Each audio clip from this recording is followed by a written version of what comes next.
Baik, satu dari Bu Mia Vita Dewi, tidak sebut dari mana. Yang mana nih? Jadi Pak, oke. Apakah yang mengajukan ke BNPB, apakah harus harus perusahaan yang memiliki IPA? Dan Assalamualaikum, saya Dr. Yusi RSUD Johannes Kupang, menanyakan tentang pengajuan kebutuhan obat dan APD. Semua kegiatan tindakan pelayanan harus dengan APD, tapi dropping terbatas dengan sulitnya akses. Bagaimana kebijakannya? Yang pertama tadi mungkin kepada Bu Ade, ini juga masih kepada Bu Ade. Oke, lanjut, ada lagi? Ada lagi? Sekalian biar dikumpulkan. Belum ada. Baik, Bu Ade, silakan. Ya, terima kasih Pak. Ya, terima kasih Pak Supri. Ya Bapak Ibu, tadi Ibu Devi atas pertanyaan yang pertama, apakah semua pengajuan ke BNPB harus perusahaan yang memiliki IPAK? Ini tidak lagi Bu.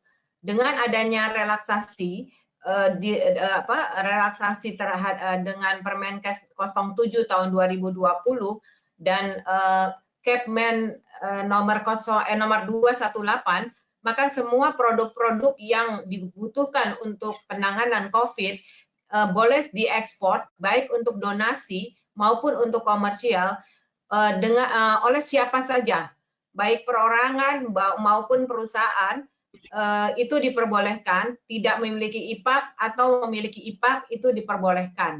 Dan kemudian mengajukan ke BNPB, kami ada di dalamnya Pak sebagai yang memberi rekomendasi, tetapi tidak lagi membutuhkan izin edar atau membutuhkan SAS. Mungkin itu. Kemudian yang kedua, tentang pengajuan kebutuhan obat dan APD. Sebenarnya kebutuhan APD ini sudah kami minta pada waktu itu ke seluruh dinas kesehatan provinsi. Tetapi kelihatannya mungkin karena ini wabah yang baru, beberapa teman-teman dinas kesehatan provinsi juga masih bingung untuk mengajukan kebutuhan APD khususnya dan juga obat. Nah, Ibu bisa langsung ditujukan ke Dijen Farmalkes untuk kebutuhan obat, dan kebutuhan APD-nya sekarang sudah ditangani oleh pusat krisis, Bu. Silahkan langsung ke pusat krisis. Untuk kebutuhan obat, kita sudah ada tata laksana terkait penggunaan obat untuk penanganan COVID ini. Kami sedang membuat perhitungan kira-kira berapa obat yang dibutuhkan. Silakan saja Ibu mengajukan ke kami untuk kebutuhan obatnya, akan segera kita drop. Memang agak bertahap karena beberapa obat yang memang masih terbatas, kita masih menunggu proses produksinya, tetapi tata laksananya sudah nanti akan disampaikan oleh Kementerian Kesehatan. Ada kloroquine bisa diganti dengan obat lain. Nah, ini nanti ada tata laksananya. Kemudian Pak Pri, mohon saya bisa menyampaikan tadi dari Dinas Kesehatan DKI menjawab permasalahan yang terkait APD yang akan dibeli untuk dengan menggunakan APBD. Jadi Bu, sekarang sudah dilakukan relaksasi baik terkait izin edar maupun SAS dan maupun proses pengadaan, Bu. Jadi pengadaan itu tidak lagi harus memiliki izin edar. Diperbolehkan melakukan pengadaan. Tapi saya sarankan Ibu minta didampingi oleh inspektur dan LKPP. Ini yang terjadi juga pada saat kemarin kami melakukan pengadaan APD yang terakhir di pusat krisis dengan dana BNPB. Itu kita didampingi oleh LKPP, kemudian inspektur, Irjen, KPK, dan BPK. Sekarang ini kita nggak bisa nunggu lagi Bu izin edar. Yang punya izin edar kalau barangnya nggak ada susah. Bahkan harga pun sekarang itu adalah nomor 2. Jadi kalau tadi kemarin disampaikan oleh KPK, oleh BPK bahwa harga administrasi itu nomor 2. Yang penting adalah sekarang barangnya ada.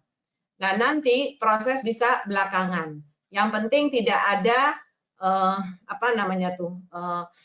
urutan korupsi atau apa terkait pengadaan ini. Tetapi proses itu memang sudah dibuat sedemikian rupa tidak mengikuti hal yang seperti biasa.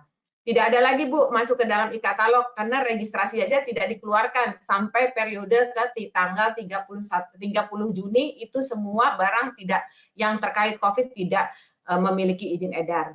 Kemudian hal lain yang perlu diketahui untuk ventilator juga saat ini kita sedang merelaksasi dengan perdagangan bahwa ventilator ini kita sudah mulai membuka ventilator bekas.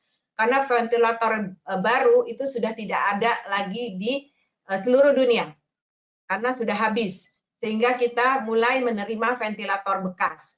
Kita sedang berproses dengan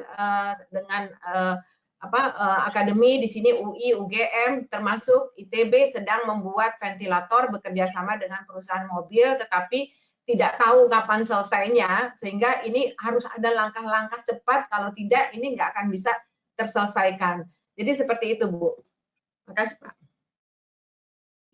Oke, Bu Ade, terima kasih.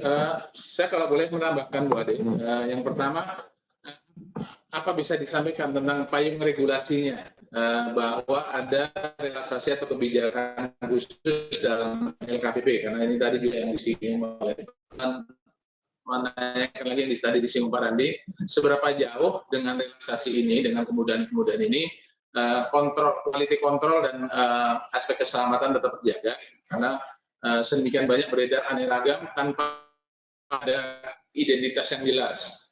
Jadi orang hanya mengatakan jual APD, tapi tidak menginformasikan ini APD yang kelas apa dan bagaimana. Nanti kira-kira di mana perlindungan-perlindungan yang ada dan regulasi yang ada, Bu Ade. Terima kasih. Ya, terima kasih Pak Supriyanto. Betul Pak.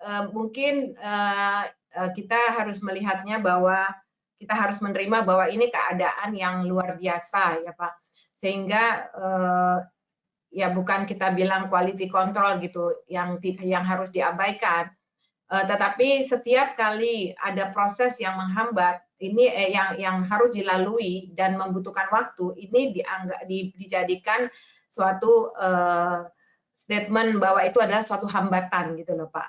Nah, oleh karena itu kemarin kami dari Kementerian Kesehatan diminta untuk tidak ada lagi izin edar, dan tadinya kita masih oke SAS, ternyata SAS pun tidak. Nah, ini terjadi untuk semua produk yang terkait COVID, termasuklah mungkin Bapak Ibu terkait rapid test. Rapid test itu kalau ditanya sama saya yang mana yang bagus, saya nggak tahu karena saya juga nggak pernah lihat berkasnya. Dan tidak ada satu rapid test pun yang mendapatkan izin edar. Ini terpaksa dilakukan, Pak. Jadi sekali lagi tadi kita akhirnya yang antisipasi yang bisa kita lakukan adalah kami menyebarkan kemana-mana ini loh standar APD yang benar, sehingga rumah sakit, tenaga kesehatan agar aware terhadap standar untuk melindungi dirinya masing-masing. Karena proses ini tidak bisa dilalui dengan pertimbangan bahwa kalau Pak Kepala BNPB bilang kita sedang perang, jadi kita udah tidak lagi bicara tentang bagaimana prosedur yang sempurnanya itu dilewatin. Kemudian juga terkait pengadaan, Pak, itu bisa dilihat Bu di peraturan LKPP nomor 13 tahun 2018 itu ada di situ disebutkan dalam keadaan darurat, maka itu boleh dilakukan. Bahkan kemarin saya terakhir rapat dengan Bappenas, bahkan kita bisa melakukan tender walaupun anggarannya belum ada di DIPA. Tetapi kalau itu untuk kebutuhan COVID, itu boleh dilakukan. Demikian banyak relaksasi-relaksasi yang dilakukan untuk penanganan COVID-19 ini, Pak. Terima kasih. Oke, terima kasih Bu Ade. Dr. Eka, apakah sudah ada? Silakan Pak Irwan, mungkin ada yang langsung menanyakan atau ini Pak Rizwandi Wazir. Selamat siang Bu Dirjen, yang ada Bu Ses Dirjen. Mungkin sebentar lagi dari Dirjen juga bisa. Semoga amin Bu Ade. Amin. Konfirmasi beberapa berita yang beredar bahwa ada banyak APD yang diekspor ke luar negeri. Apakah itu benar? Sementara ada juga beberapa APD yang diimpor tapi ternyata ditemukan made in Indonesia. Mohon penjelasannya. Kemudian dari Raharni, mohon maaf Ibu atau Bapak, ini bisa Ibu, bisa Bapak soalnya. Karena kelangkaan APD, tenaga medis di rumah sakit ada heng maksudnya ya, terpaksa menggunakan mungkin ada yang terpaksa menggunakan APD. Kemudian memakai lagi jas hujan pada sisi luarnya. Setelah dipakai jas hujan dibuang dan APD dipakai kembali, reuse. Bagaimana dengan pemakaian APD yang seperti tersebut karena sikon kelangkaan APD? Ini pertanyaannya Bu Ade lagi ini masalahnya. Tapi kalau Pak Randi mau menambahkan silakan ya. Juga dari Bu Andaru, silakan Bu Ade. Ya, ya. Saya akan mencoba mengkonfirmasi berita yang pertama tentang APD yang diekspor ke luar negeri. Apakah itu benar? Jadi begini, pada awal bulan Februari, ketika wabah sudah mulai masuk, maka kami bekerja sama dengan Bea Cukai melihat bahwa jumlah ekspor untuk APD dan masker, terutama masker itu sangat besar. Ekspor masker di bulan Januari itu lebih tinggi daripada ekspor masker di tahun 2020 di bulan Januari, lebih tinggi daripada ekspor masker kita di Januari sampai Desember di 2019 ke Cina. Sehingga akhirnya kami berpikir ini kita perlu melakukan langkah-langkah. Nah, keluarlah kita melakukan relaksasi bekerja sama dengan Kementerian Perdagangan, keluarlah Permendak nomor 23, di mana produk-produk seperti APD, masker, N95 semua tidak boleh diekspor. Itu ditahan semua di dalam oleh Bea Cukai. Nah, kemudian ketika kita mau ambil itu barang, ternyata kemudian keluarlah cerita itu produk dalam negeri. Nah, APD yang akan diekspor ini benar memang itu adalah buatan dalam negeri. Salah satunya adalah milik perusahaan di Indonesia yang akan diekspor ke Korea. Karena ditutup oleh Permendak 23, maka dijuallah ke BNPB. Pada saat dibeli oleh BNPB, 100.000 APD diambil pada hari Minggu, saya ingat.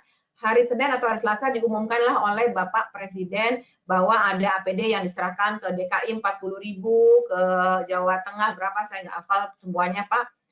Kemudian bersamaan dengan itu, kami menjemput bantuan dari Cina yang digagas oleh Pak Prabowo itu di Halim dengan Hercules, juga APD juga. Nah, inilah yang membuat orang itu jadi bingung, dikira itu APD yang dikirim yang ada di DKI itu adalah APD sumbangan dari Cina made in Indonesia. Padahal bukan, itu adalah benar-benar APD yang diambil dari kawasan berikat di Indonesia yang mau diekspor ke Korea tidak jadi. Jadi itu Pak. Udah ya, mungkin clear ya.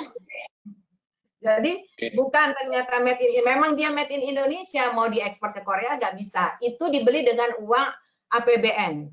Uang APBN dari gugus tugas. Sementara yang import itu dikirim ke tempat lain, itu import untuk yang dari Cina. Kemudian nomor 2, Pak Rahar, Ibu ya kali ya. Kelangkaan APD sehingga rumah sakit terpaksa menggunakan APD dan memakai jas hujan. Saya pikir ini sudah kelihatannya ini ceritanya mungkin cerita yang lalu harusnya, karena sekarang perusahaan-perusahaan kita sudah bekerja sama dengan perusahaan Korea dan juga ada perusahaan Indonesia, itu bisa menghasilkan 100.000 APD per hari. Sehingga ini sudah banyak sekali. Tadi kalau kita lihat tadi di paparan saya, itu sudah kelihatan sekali, sudah cukup banyak. Nah, untuk rumah sakit segera berkoordinasi dengan Dinas Kesehatan, karena semua APD itu kita distribusikan ke Dinas Kesehatanlah yang mendistribusikan ke rumah sakit yang digunakan. Kami sarankan tidak menggunakan APD yang di-reuse, karena memang dia bukan APD yang untuk di-reuse, karena dia ada porinya itu akan menempel kuman yang tidak mungkin bisa di-reuse. Di steril pun dia tidak hilang kumannya karena masuk di dalam pori-pori. Apalagi jas hujan.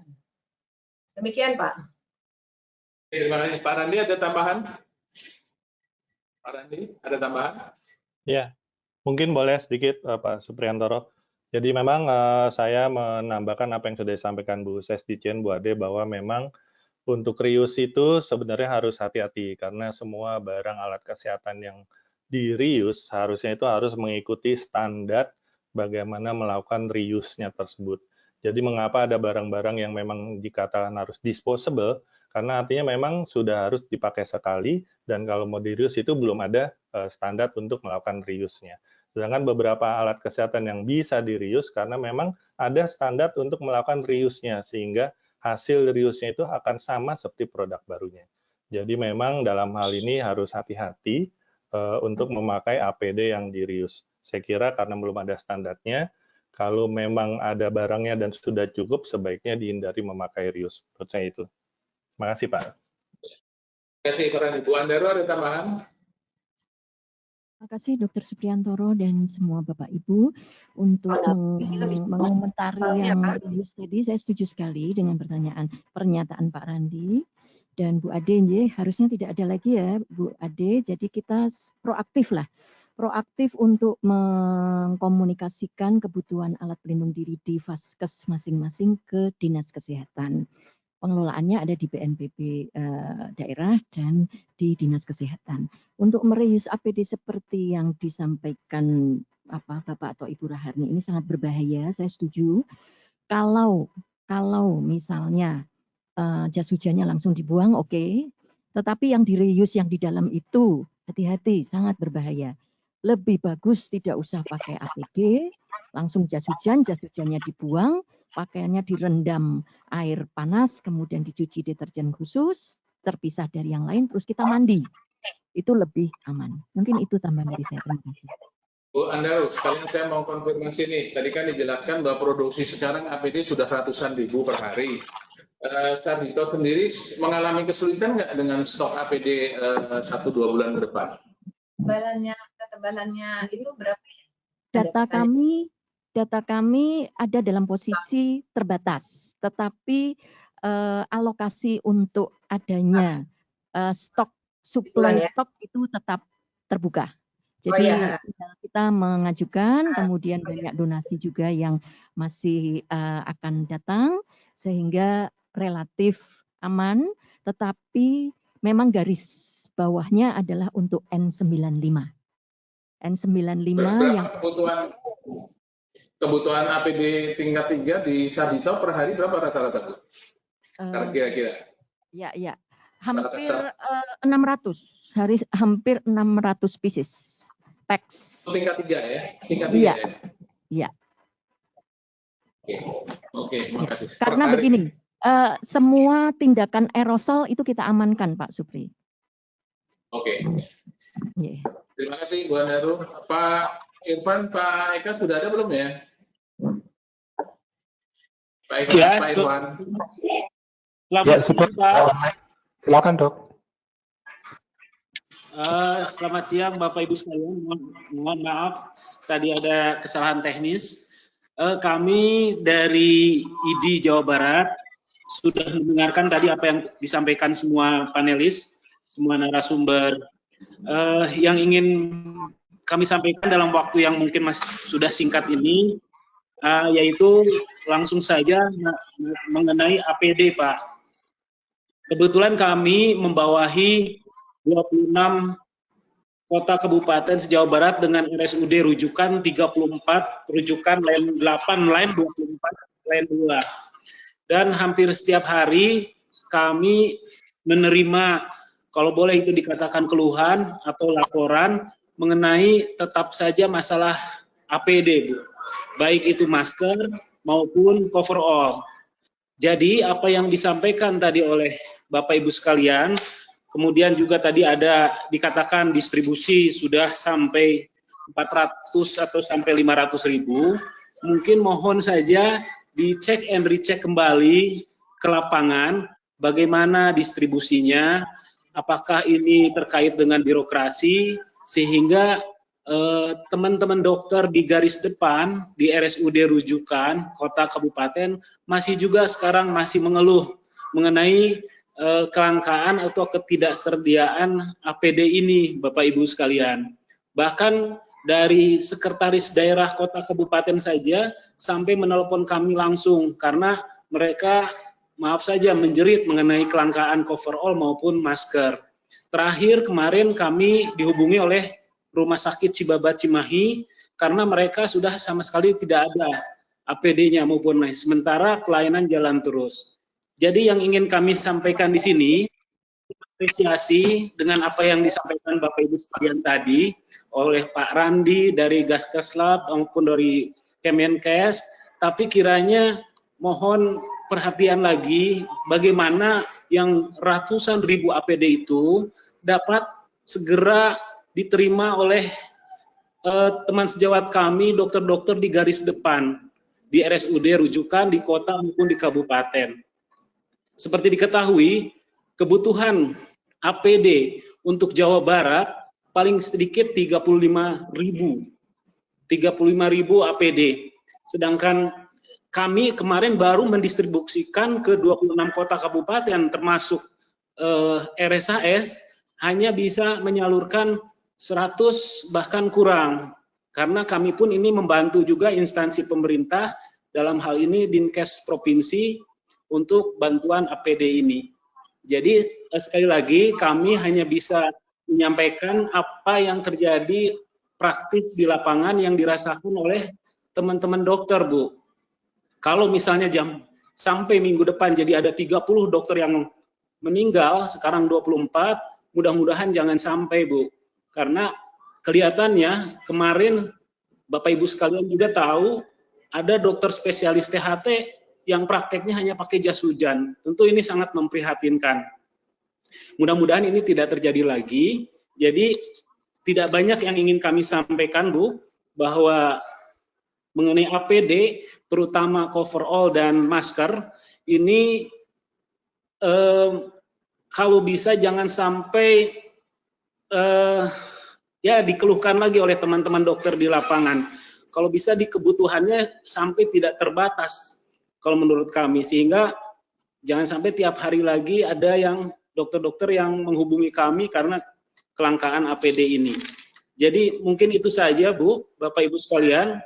Mungkin mohon maaf ini bila ada kurang lebihnya. Jadi intinya adalah masalah APD sampai ke lapangan, kemudian bagaimana distribusinya, kemudian juga tadi yang disampaikan Pak Randi mengenai pabrik tekstil yang harus quality control, mungkin kami minta kontaknya dengan Pak Randi karena beberapa pabrik tekstil di Kabupaten Bandung memang mengalihkan produksinya memproduksi coverall ini. Itu saja mungkin yang kami sampaikan, mungkin nanti bisa disambung kembali. Terima kasih Bapak Ibu sekalian. Terima kasih Dr. Eka dari ID Jakarta Barat yang telah menyampaikan berbagai informasi tentang kondisi di lapangan. Dan selanjutnya nanti kalau akan ditanggapi bisa oleh narasumber. Sekaligus saya bacakan saja ada pertanyaan dari Pak Widya Sidayanto. Mohon info standar bahan baku spunbond. Apakah spunbond PP atau PE dan berapa gramasinya? 65, 75, 90, 100. Karena dari donasi APD yang diterima beragam, ada yang tebal, ada yang tipis, dan ada yang berbagai warna. Kemudian dari Pak Iwing Dwi Purwandi, bagaimana standar bahan spunbond untuk APD tingkat 3? Terima kasih. Ini mungkin silakan Pak, biar nggak Bu Adi terus, kasihan jawab terus. Pak Randi dulu, silakan. Pak, saya sampaikan. Nanti Bu Adi mohon menanggapi. Nggak apa-apa, Pak, nggak apa-apa. Saya coba sampaikan, Pak. Oke, Pak Adi, Bu Adi silakan. Sekaligus tadi yang dari ini. Ya. Yang nomor 1 untuk bahan spunbond itu yang baik adalah yang 70 di atas 70 gram untuk spunbond yang untuk gaun. Kemudian warna diusahakan warna putih atau minimal warna terang. Karena apa? Karena kalau kotor atau ada yang menempel itu kelihatan. Jadi biasanya kalau gaun itu diusahakan warnanya putih atau warna terang.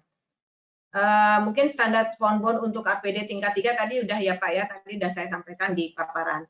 Kemudian saya tadi dari Dinas Kesehatan Jawa Barat, jadi Pak kalau saya lihat di datanya Jawa Barat itu sudah menerima 50.000 APD Pak, 50.550. Tentunya kami Dari punya ID, Bu Ade. ya Pak. Dari ID bukan di Dinkes, Oh, dari ID. ya, maaf. Ya, kalau tentunya kami punya 400.000, ini harus hampir 500.000, ini terbagi sampai seluruh provinsi, dan kita sudah sesuaikan distribusinya sesuai dengan pasien yang ada, suspek yang ada. Kalau bisa lihat di data, maka paling besar adalah Jakarta, nomor 2 adalah Jawa Barat, Pak. Nah, tentunya mungkin ini distribusinya masih belum bisa mencukupi karena ada beberapa rumah sakit sebenarnya yang tidak, saya nggak tahu bagaimana dinas mendistribusikannya. Tetapi ada satu lagi, Pak, bahwa memang di pusat ini juga penyedianya itu juga tidak bisa, ada kendala beberapa kali kendala dengan bahan baku, tetapi toh masih bisa mereka kendalikan 100.000. Kalau nggak salah kemarin masuk 100.000 lagi. Hanya Pak, ini bisa dikoordinasikan juga, harusnya seperti Jawa Barat seperti itu, atau provinsi-provinsi lain, itu bisa melakukan mandiri, tidak hanya bergantung kepada pusat, karena pusat ini harus mensuplai ke 34 provinsi. Karena apa? Karena sekarang sudah disampaikan bahwa dana alokasi khusus itu agar bisa direvisi untuk memenuhi kebutuhan pemberantasan penanggulangan COVID-19, termasuk pembelian barang-barang APD atau apapun. Jadi DAK ini bisa segera direvisi untuk tidak lagi, dan bahkan realokasi ini tidak melalui DPR karena semua akan dibuat demikian cepatnya. Jadi demikian Pak. Terima kasih Pak. Baik.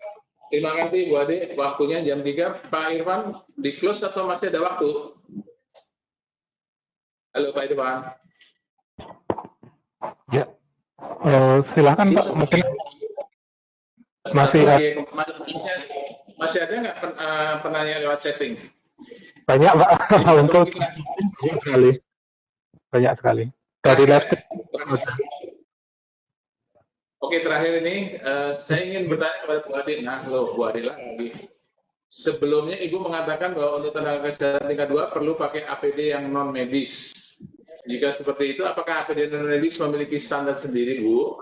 Contohnya coverall, berapa nilai minimal BFE-nya yang diwajibkan untuk coverall non medis? Dan apakah coverall non medis juga harus memiliki fitur anti fluid, antimikroba, dan antibakteria? Karena kalau kita bicara coverall sebagai pelindung diri, maka kunci adalah nilai BFE dan anti fluid, antibakteri, dan antimikrobnya. Terima kasih, Bu Ade. Monggo. Ya, ini tenaga kesehatan tingkat 2 ini maksudnya apa ya? Mungkin tadi yang APD yang untuk perlindungan di tingkat 2 tadi yang kuning Bu Ade. Ya. Jadi Bu, bukan berarti bahwa dia tidak punya standar, tetapi punya standar. Tetapi kita, kalau dia misalnya seperti gramnya itu di bawah 70, itu bisa digunakan untuk di non medis. Tentu dia juga harus anti mikrobia dan antibakteri, tetapi dia tidak efikasinya tidak sampai 95 sampai 100%. Seperti N95 itu enggak sampai, itu bisa sampai 95. Coverall yang medis itu harus bisa, bahkan tidak hanya virus, tidak hanya droplet, tapi juga aerosol itu harus bisa dia cover. Itu kelihatan Bu, kalau yang kalau yang bagus itu, kalau ininya tuh ada kita tiup dari dalam keluar, itu nggak ada anginnya, nggak bisa keluar tuh anginnya. Itu seperti itu. Demikian Pak. Oke, terima kasih banyak Bapak Ibu sekalian. Saya kira waktunya sudah berakhir. Saya yakin masih banyak hal-hal yang perlu didiskusikan karena waktunya sangat sempit. Kalau boleh saya ingin merangkum sedikit berbagai diskusi kita. Yang pertama, dari Bu Dirjen sudah menyampaikan komitmen pemerintah yang memang sangat tinggi tentang relaksasi dari berbagai regulasi dan kebijakan yang ini bisa diharapkan akan bisa memenuhi kebutuhan dari pelayanan kesehatan, terutama di garda terdepan dan petugas kesehatan. Kemudian juga ditekankan dalam diskusi ini tentang perlunya tetap mendukung produksi APD, tetapi tetap menjaga mutu dan standar keselamatan. Dan juga tadi Bu Ade menyampaikan juga bahwa yang disampaikan Pak Randi tentang monitoring post market ini juga jangan mengandalkan hanya oleh pemerintah, masyarakat sendiri berdasarkan pengetahuan yang antara lain tadi sudah dapat juga ikut melakukan kontrol terhadap barang-barang yang diterima yang akan dipakai dengan persyaratan yang ada, sehingga kalau menerima donasi atau membeli sesuatu dipastikan speknya apakah spek sesuai standar yang tadi disampaikan oleh Bu Ade.